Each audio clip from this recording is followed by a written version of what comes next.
Digital news కి స్వాగతం. ముందుగా ముఖ్యాంశాలు. వైఎస్ఆర్సీపీ పార్టీ కేంద్ర కార్యాలయంలో సజ్జల రామకృష్ణారెడ్డి మీడియా సమావేశం.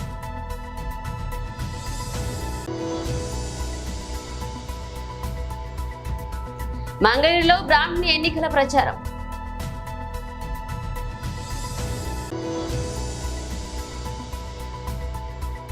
వారాహి విజయబేరి బహిరంగ సభ.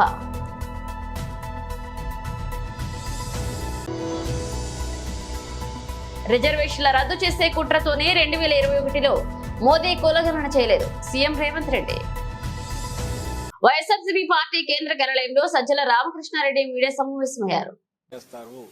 ఎడాపెడా తాకట్టు పెట్టుకుంటారు, ల్యాండ్ గ్రాబింగ్ కిందకి పోతుంది అని చెప్పడము ఇంకో దారుణం. రెండు విషపూరితమైనవి. రెండవది మరి వ్యవస్థల మీద విశ్వాసం పోయే రకంగా మనం సిటిజన్ ఎవరైనా సరే పౌర సమాజం ప్రభుత్వం అంటే వాటి పెట్టే నిబంధనలైనా ఇంకొకటైనా రూల్స్ అయినా ఫాలో అవుతూ ఉంటాం. ఆ ప్రభుత్వమే మింగేస్తుంది, ప్రభుత్వాధినేతే మింగేస్తాడు అన్న ప్రచారం తీసుకురావడం అంటే ఇంకంతకంటే ఘోరం ఏముంటుంది. అంటే దేన్ని నమ్మాలి అప్పుడు పౌరులు? ఈ క్వశ్చన్ ఎప్పుడు వస్తుంది. ఇది చేసేది ఎవరు? అధికారంలోకి రావాలనుకునేవాళ్ళు, ఓ రాజకీయ పార్టీగా చెప్పుకునేవాళ్ళు, అందులోనూ 14 ఏళ్ళు ముఖ్యమంత్రిగా చేశారని చెప్పుకుని గర్వంగా చెప్పుకుని 40 ఏళ్ళు రాజకీయ జీవితం ఉందని చెప్పుకుని చంద్రబాబు నాయుడు లాంటి ఇంతకంటే ఘోరం ఏమైనా ఉంటుందా? అసలు ఎక్కడికి తీసుకోవాలనుకుంటున్నాడు ఈయన? ల్యాండ్ టైటిలింగ్ యాక్ట్ అది నిజానికి దేనికి వస్తుంది అంటే అక్రమాలకు చెక్ పెట్టడానికి ఒక ఆదర్శప్రాయమైంది. ఒక కంక్లూజివ్గా మన ఆస్తి ఏదైనా ఉంటే దాని మీద ఎవడి కన్ను పడకుండా పడినా ఒక భద్రత దాని చుట్టూ ఉండి ప్రభుత్వమే గ్యారెంటీ ఇచ్చే రకంగా ఒక ఆదర్శప్రాయమైన ఒక చట్టం తయారయ్యే ప్రాసెస్లో ఉంది. అది ఇంకా చట్టం తయారై గెజిట్ అయింది తప్ప దాని ప్రొసీజర్లు ఇవి కానీ ఏ రకంగా పోవాలని కానీ ఇవి పూర్తి చేసి మళ్ళీ ఇంప్లిమెంటేషన్లోకి రావాలంటే ఇంకొక కండిషన్ ఉంది మనకు పెట్టుకుంది. సమగ్ర భూ సర్వే జరగాల. మనము ఇన్నాళ్ళు జరుగుతూ వచ్చింది పేపర్ డాక్యుమెంట్ మీద బేస్ చేసుకొని ఆస్తి వ్యవహారాలు నడుస్తుంటే, అంటే ల్యాండ్ ఉంటుందో ఉండదో సంబంధంలా డాక్యుమెంట్లో ఉంటుంది. ఫలానా రామకృష్ణారెడ్డికి ఇన్ని ఎకరాల భూమి ఉంటుందని, అలా లేకపోయినా కూడా డాక్యుమెంట్ ఉండొచ్చు, లేదా అందులో తేడాలు ఉండొచ్చు. ఇప్పుడు మారాల్చాలనుకున్నది రియల్గా నీ భూమి ఎంతుందో ఆ భూమికి సంబంధించిన యాక్చువల్ వాస్తవం ప్రతిబింబించేలాగా డాక్యుమెంట్ తయారు చేయడము. అంటే ఇన్స్టెడ్ ఆఫ్ పేపర్ నుంచి భూమి మీదకి పోయేది అది ఎప్పుడు వివాదాలు సృష్టిస్తుంది. ఒకే భూమి మీద 10 రకాల డాక్యుమెంట్లు ఉంటున్నాయి, ఒకే ల్యాండ్ మీద 2-3 రిజిస్ట్రేషన్లు కూడా జరుగుతున్నాయి. దీని కాకుండా వన్స్ ఫర్ ఆల్ నీ భూమి, నీ ఆస్తి, ఇమ్మూవబుల్ ప్రాపర్టీ ఏది ఉంటే దానికి సంబంధించినంతవరకు అది అపార్ట్మెంట్ కావచ్చు, ఇంకోటి కావచ్చు, ఇంటి స్థలం కావచ్చు, భూమి కావచ్చు, దీనికి సంబంధించినది వాస్తవమైన దీని నుంచి డాక్యుమెంట్ తయారవుతుంది. ఇది పెద్ద ఒక రెవల్యూషనరీ ఎఫర్ట్, రెవల్యూషనరీ ట్రాన్స్ఫార్మేషన్. ఇది ఏం ఓవర్ నైట్ ఎందుకు అవుతుంది? టైం పడుతుంది. పట్టడానికి ముందు సర్వే, సమగ్ర సర్వే జరగాల. ఆ యాక్టివిటీ ఇప్పుడు నడుస్తుంది. అసలు నాకు అర్థం కాదు ఏదంటే ఇప్పుడు వీళ్ళు అంటున్న ఏ ఆరోపణలు చేస్తుంటారు. ఈ రోజు కూడా అన్యాయం ఏమో చేశారు. అసలు ఆ రైతులు ఏడంట, ఎవడో సాంబశివుడు అని ఎవడో ఇంకోటి ఎవడో చెప్పి ఈనాడు బ్యానర్ స్టోర్ రాశారు. లేని రైతు, అసలు రైతు లేడు, భూమి లేదు, అసలు జరిగింది వాస్తవం కాదు, ఏమీ లేదు, ఒక కథ కల్పిత కథ రాసేసి జనం మీద వదిలేశారు. కేవలం సర్క్యులేషన్ ఉంది కదా అని చెప్పి నమ్ముతారు. అక్షరం అంటే ఇప్పటికే గౌరవం ఉంటుంది, వాస్తవం ఉంటుంది అని అనుకుంటారు కాబట్టి నమ్ముతారు. వేసి రాసి పడేశాడు జనం. ఇక్కడ కూడా అంతే మిగిలిన వీళ్ళ ప్రచారం. ఇది కాక ఐవీఆర్ఎస్ కాల్స్ రకరకాలు ఏది పెడుతున్నారు, రోజు ఆరోపణలు, ల్యాండ్ గ్రాబింగ్ అంటాడు, ఆయనకాయన చంద్రబాబు అని ఆయనకాయనే దాని మీద లాక్కుంటూ రోజు ఉపన్యాసాలు ఇస్తున్నారు. నిజంగా ల్యాండ్ గ్రాబింగ్ అనేది ఎప్పుడు జరిగిందంటే 14-19 మధ్య టీడీపీ హయాంలో జరిగింది. దానికి చెక్ పెట్టడానికి ఇప్పుడు జగన్మోహన్ రెడ్డి గారికి తీసుకొస్తున్నారు. మంగళగిరిలో బ్రాహ్మణి ఎన్నికల ప్రచారాన్ని చేపట్టారు. సులకపేట గార్మెంట్ పరిశ్రమ మహిళా ఉద్యోగులతో బ్రాహ్మణి సమావేశమయ్యారు.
side itself there is one line is there with 14 machines allocated for the training purpose. Okay. Upstairs, how long is training for that? There is around 45 days for training. Okay. Very nice. Yeah. Every how many days do you run a batch? Batch it is like a 45 machines to 65 machines batch. Okay. So whenever the people is moving out from the company, we are replacing those. Okay. How many people are working in this facility? At around 70 people are working now. Yes. మొత్తం అన్ని facilities మొత్తం. ఇక్కడ schools facilities రెండు facilities ఉన్నాయి. ఒకటే ఇంకోటి మనం వాళ్ళు అప్పుడే around 50 people are working there. Okay. So రెండు కలిపి about 120. Yes, 120 to 130. Okay. In the peak season, here itself it will go up to the 120. మేము ప్రొసీడ్ ఇస్తాం మళ్ళీ ట్రైనింగ్ చేస్తాం. Okay. Very good. Maximum we are giving the employment to the freshers. Very good. Since there is no experience, people are available. So young ladies చాలా మంది ఉన్నారు. Now, young ladies are at the same time we are taking people up to the 45 years. Ladies and special చేయగలుగుతారు. Manufacturing ladies ఎలా special చేయగలుగుతారు. You see, because of the ladies' finger dexterity and hand dexterity is more comparing with the gents. So that's why they perform well better than the gents. And especially when you are comparing with Gudangkadu and Prakash and Nolgapet area, these people are having more finger dexterity and their hand dexterity. Exactly. Good to know that, Andy. Will you show me the facility? That is from our working facility. Varahi Vijayabheri బహిరంగ సభలో పాల్గొన్నారు పవన్ కళ్యాణ్. రేపల్లో చాలా ఊర్లు వెళ్ళాను కానీ ఉమ్మడి గుంటూరు జిల్లా బాపట్లో పుట్టాను నేను. గత ఎన్నికలకు కూడా రాలేకపోయాను. ఈసారి అదృష్టం నాకు లభించింది. మేబీ రేపల్లకి రాలేదని అనుకుంటా, నాకు అవకాశం ఇవ్వలేకపోయింది పోయినసారి. ఇక్కడ రేపల్లిలో ఇంత అద్భుతమైన ప్రేమ, స్వాగతం, గుండెల్లో పెట్టుకొని ఆదరించే అన్నదమ్ములు, దీవించే ఆడపడుచులు, రెండు చేతులతోటి నువ్వు బాగుండాలని ఆశీర్వదించే పెద్దలు, ఇంతమంది ప్రేమని నోచుకున్నందుకు మనస్ఫూర్తిగా మీ అందరికీ పేరు పేరున ప్రతి ఒక్కరికి నా హృదయపూర్వక ధన్యవాదాలు. నేను గత దశాబ్ద కాలంగా ఎన్ని ఒడిదుడుకులు తట్టుకున్నా ఒక పార్టీని నడపగలుగుతున్నానంటే సమరానికి సిద్ధమైన వీరులు, యుద్ధానికి జంకని యోధులు, జన సైనికులు. అంటే ఈ రోజున పవన్ కళ్యాణ్ బయటకు వచ్చి మనకి టీడీపీ నాయకులు, తెలుగుదేశం నాయకులు వచ్చి మద్దతు తెలపగలిగానంటే నాకు అండగా ఉన్న జన సైనికులు లేకపోతే నేను ఎంత ధైర్యం ఉన్నా కానీ ఒక్కడనే. మీరు రోడ్ల మీదకి రాకపోతే, మీ ధైర్యాన్ని చూపించకపోతే నిజంగా ఏమి చేయలేం. అలాగే వీర మహిళలకు కూడా ప్రత్యేకించి నా ధన్యవాదాలు. అంటే ఎన్నో సందర్భాల్లో నిజంగా యువత రోడ్ల మీదకి వస్తే 151 ఎమ్మెల్యేలుండి 30 మంది ఎంపీలుండి గుండాగర్దీ చేసే ప్రభుత్వం, అరాచకం చేసే ప్రభుత్వం, దాడులు దోపిడీలు చేసే ప్రభుత్వం, పేకాటలు నడిపే ప్రభుత్వం, యువతకు ఉపాధి అవకాశాలు ఇవ్వని ప్రభుత్వం, కనీసం సాగునీటి అవసరాలు తీర్చని ప్రభుత్వం, ఇవన్నిటిని తట్టుకొని నిలబడగలిగాను. నేను తెలుగుదేశం పార్టీకి అండగా ఉండగలిగానంటే మబ్బుల్లో పరిగెత్తే పిడుగులు లాంటి మా జన సైనికులకి, కథం తొక్కే వీర మహిళలకి, మీ అందరికీ 2 చేతులెత్తి నేను నమస్కారం తెలియజేస్తున్నాను. ఒకసారి నిజంగా ప్రభావం అయ్యే యువత ముందుకొస్తే ఎలాంటి అరాచకాలైనా మనకి అడ్డుకోవచ్చు అనేది మీరే నిదర్శనం. సో మీ అందరికీ ఎందుకు నేను చాలాసార్లు ఇంటర్వ్యూస్లో మధ్యన మాట్లాడుతూ ఉన్నాను. అందరూ అడుగుతున్నారు, రాజీవ్ సర్దేశాయ్ దగ్గర నుంచి ఈ నేషనల్ ఛానల్స్ అంతా అడుగుతున్నారు, మీరు ఎందుకు ఓడిపోయినా బలంగా ఉన్నారు, ఎందుకు నిలబడ్డారు అంటే, నేను చాలా మా నాన్న ఇక్కడ మంగళగిరిలో దగ్గర నుంచి పొన్నూరు, బాపట్ల ఇలాంటి ప్రాంతాల్లో ఒక కానిస్టేబుల్గా పనిచేసిన వ్యక్తి. సో నాకు సగటు మనిషి మీద ఉన్న కష్టాలు తెలుసు. నాకు అన్నిటికంటే కూడా మన కాళ్ళ మీద మనం నిలబడగటానికి అవకాశాల కోసం ఎదురు చూస్తూ ఉంటాం. సెల్ఫ్ రెస్పెక్ట్ కోసం, ఆత్మగౌరవం కోసం తపన పడుతూ ఉంటాం. మనకు ఎవరికి ఇంకొక డబ్బు అవసరం లేదు. కానీ మనం మన ఆత్మగౌరవాన్ని దెబ్బతీస్తూ ఉంటే ఎదురు తిరగాలనిపిస్తుంది, రకరకాలుగా పోరాటాలు చేయాలనిపిస్తుంది.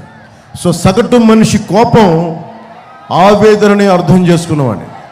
అందుకనే దశాబ్దం ఏమాత్రం ఎన్ని ఓటములు దెబ్బలు తిన్నా నేను ఒకటే అనుకున్నా, ఒక విగ్రహాన్ని చెక్కేటప్పుడు ప్రతి దెబ్బ ఒక అనవసరమైన ముక్కను తీసి ఒక అందమైన శిలాకృతి ఎలా వస్తుందో, జనసేన తీసుకున్న ప్రతి ఓటమి దెబ్బ అనవసరమైన ముక్కని.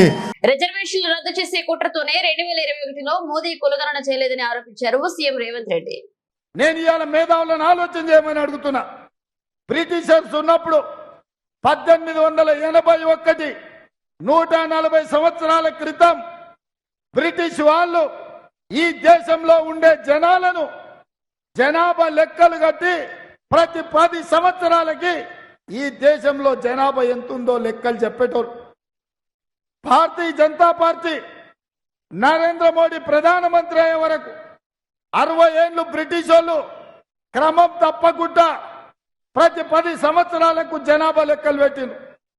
కాంగ్రెస్ పార్టీ అధికారంలోకి వచ్చి స్వతంత్రాన్ని తెచ్చి 60-70 సంవత్సరాలు జనాభా లెక్కలు కట్టిండ్రు. 2014 తర్వాత జనాలలో మార్పు వచ్చింది.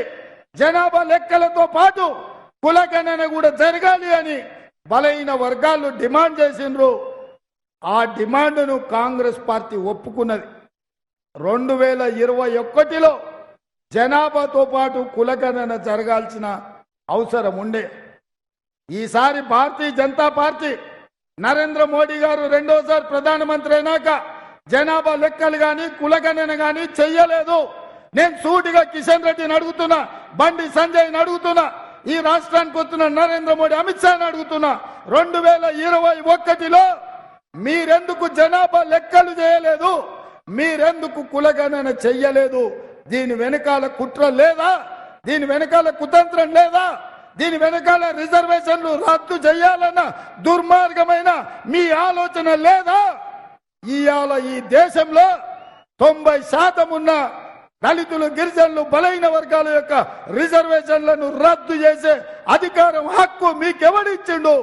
ఎమ్మెల్యేగా, ఎంపీగా, కేంద్ర మంత్రిగా కిషన్ రెడ్డి మంచి నాయకుడిగా గుర్తింపు ఉంది. ఇక ఆయన్ను సికింద్రాబాద్ బీజేపీ అభ్యర్థిగా భారీ మెజార్టీతో గెలిపించాలని సురేష్ గోపి మలయాళం సినీ నటుడు అన్నారు. Telangana, when he became an MP and then turned a minister in the Ministry of Home as an MOS and then the Culture Ministry, I've been working very close with him in various issues regarding a promotion and upliftment of the dire needs and necessities of my state and even Tamil Nadu. Gummadavalli was one such gramam or panchayat which Kishan Reddy ji had adopted under the SAGI, the Sansad Adarsh Gram Yojana. If you need to measure the capacitancy of an MP, the basic disbursals he should be caring for, because it's the life of the people of small villages. Compare it with the other 16, or keeping aside 3 other BJP MP, 13 MPs. What have they done in the front? How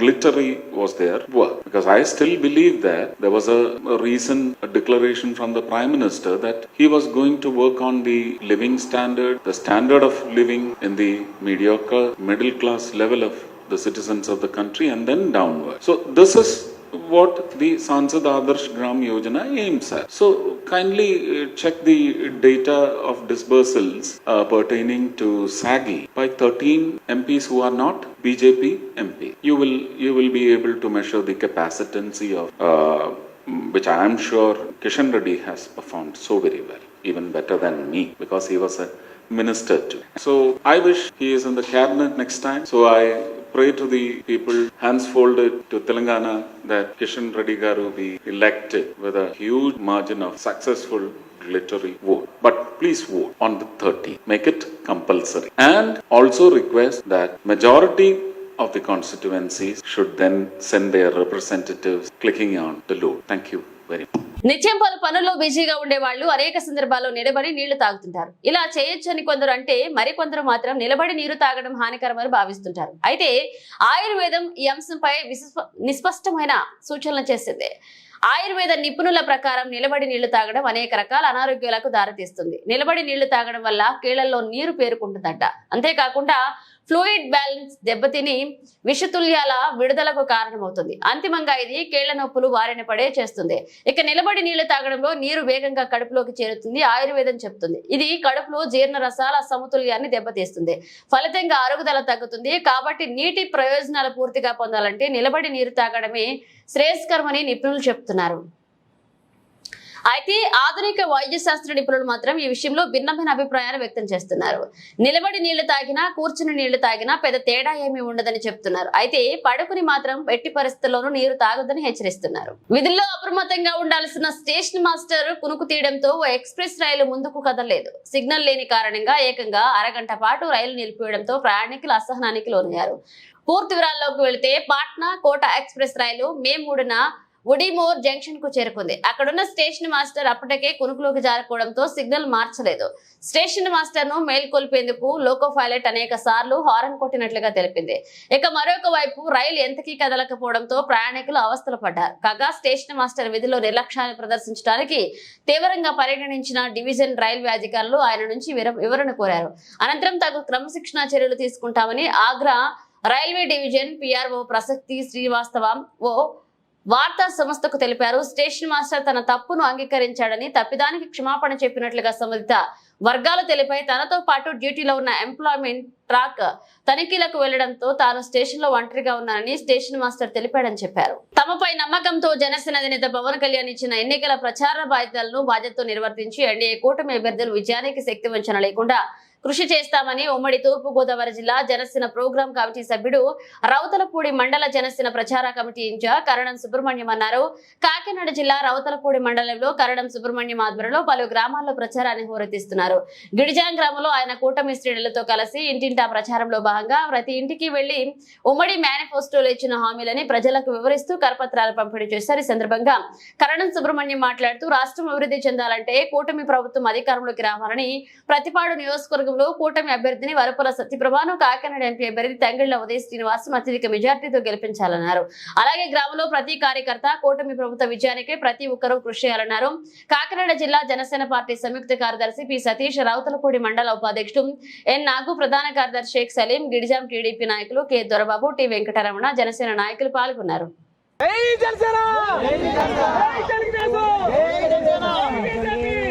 నమస్కారం, నా పేరు అంటపరెడ్డి అప్పారావు, గిడిజాం గ్రామ party ప్రెసిడెంట్ని. అయితే ఇప్పుడు జరుగుతున్న ఎన్నికల్లో మన NDA కూటమిగా ఏర్పడి జనసేన, బీజేపీ, టీడీపీ ఉమ్మడి కూటమిగా బయలుదేరి ఎన్నికలకి వెళ్ళబోతున్న తరుణంలో ప్రసార భాగంలో జనసేన, బీజేపీ, టీడీపీ కార్యకర్తలందరూ ఏకస్తులై గ్రామాల్లో పర్యటిస్తూ గాజు అలాగే సైకిల్ గుర్తు ప్రచారం చేస్తూ ఉన్నాం, ప్రజలకు తెలియజేస్తూ ఉన్నాం. రానున్న రోజుల్లో ఎలక్షన్లో సత్యప్రభ గారికి ఎమ్మెల్యే అభ్యర్థిగా అత్యధిక మెజార్టీతో గెలిపించాలని ప్రజల్ని వినియోగించుకుంటున్నాం. అలాగే ఎంపీ అభ్యర్థిగా తంగిళ్ల ఉదయ శ్రీనివాస్ గారిని కూడా గాజు గ్లాసు గుర్తుపై ఓటు వేసి అఖండ మెజార్టీతో గెలిపించాలని ఈ సభాముఖంగా తెలియజేస్తూ ఉన్నాం. కాబట్టి ఈ ఎన్డీఏ కూటమిని అందరూ గెలిపించాలని, గెలిపిస్తేనే అభివృద్ధి కొనసాగుతుందని చెప్పేసి ఈ పత్రికా ముఖంగా తెలియజేస్తా. బులెటిన్ ముగించే ముందు హెడ్లైన్స్ మరోసారి. వైఎస్ఆర్సీపీ పార్టీ కేంద్ర కార్యాలయంలో సజ్జల రామకృష్ణారెడ్డి మీడియా సమావేశం.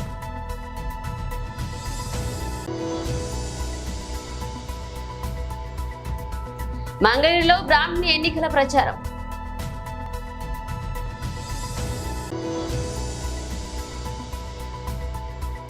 వారాహి విజయబేరి బహిరంగ సభ.